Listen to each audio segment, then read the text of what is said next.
ओम शांति। ईश्वर का ध्यान। ईश्वर उसे कहेंगे जो सदा संपूर्ण रूप से भरपूर है, आप परिवर्तनीय हैं। उसका नाम कभी परिवर्तन नहीं होता, वह सदा ही शिव है।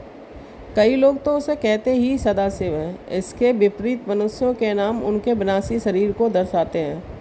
परमात्मा के गुण सदा एकरस व स्थिर हैं, जबकि कोई भी इंसान के लिए अपने गुणों पर सदा के लिए स्थिर रहना संभव नहीं है। स्थायित्व के गुण के कारण भी हम उसकी ओर आकर्षित होते हैं, क्योंकि हम में स्थायित्व की कमी है। इसलिए संसार के कोने कोने से मनुष्य उसकी पूजा करते हैं। अंधभक्त होकर या निराशा या भाव से परमात्मा की ओर अग्रसर होने से बेहतर है कि हम उसके धाम को समझें। वह इस भौतिक जगत में अपने रहने के लिए घर नहीं बनाता है। इस भौतिक ब्रह्मांड की सीमाओं से परे एक और जगत है। उसे सूक्ष्म लोक, फरिश्तों का लोक कहते हैं। और उस ऊंचे धाम से भी परे एक स्थान है जिसे निराकार दुनिया कहते हैं। यही सर्वशक्तिमान पिता शिव का निवास स्थान है, जहाँ का प्रकाश व गहन शांति अपरिवर्तनीय है।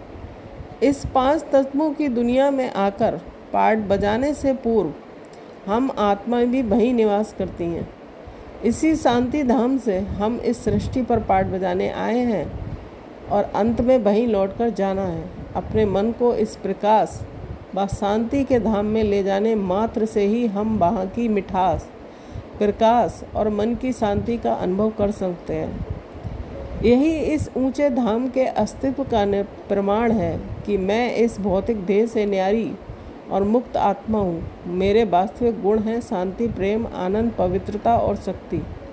शांति में प्रकाश का ये देश मेरा वास्तविक निवास स्थान है, जहाँ से मैं पूर्ण विश्राम अनुभव करती हूँ।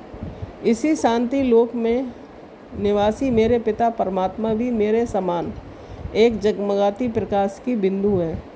वे शांति के सिंधु हैं, पवित्रता, प्रेम, आनंद की शक्ति के असीमित भंडार हैं। अपने मन के विचारों को उनकी ओर मोड़ने मात्र से ही मैं भी इन गुणों से भरपूर हो जाती हूँ। यही मेडिटेशन है। सहज राजयोग का अभ्यास करने के लिए किसी विशेष आसन पर बैठने की आवश्यकता नहीं है। ऐसी स्थिति में बैठना है तो ना तो हमें देह भान से ले आए और ना ही हमें निद्रा लोक में पहुँचा दें। अपनी क्षमता के अनुसार संतुलन बनाकर बैठना है। आंखें बंद करके बैठने की भी ज़रूरत नहीं है। हमें तो आंखें खोलकर इस दुनिया में व्यक्ति, वस्तु और वैभवों को देखते हुए भी नहीं देखना है। आंखें बंद रहने से सावधानी भी घट जाती है। ध्यान की जगह नींद में जाने की संभावना रहती है, इसलिए आंखें ना बंद करने की सलाह दी जाती है। संभव है शुरू में ये कठिन लगे, किंतु शीघ्र ही बेहद आसान हो जाएगा। इसके परिणाम स्वरूप दैनिक गतिविधि करते भी, रोज़मर्रा के कार्य करते हुए भी योग की शक्तिशाली स्थिति कायम रखी जा सकेगी। ओम शांति।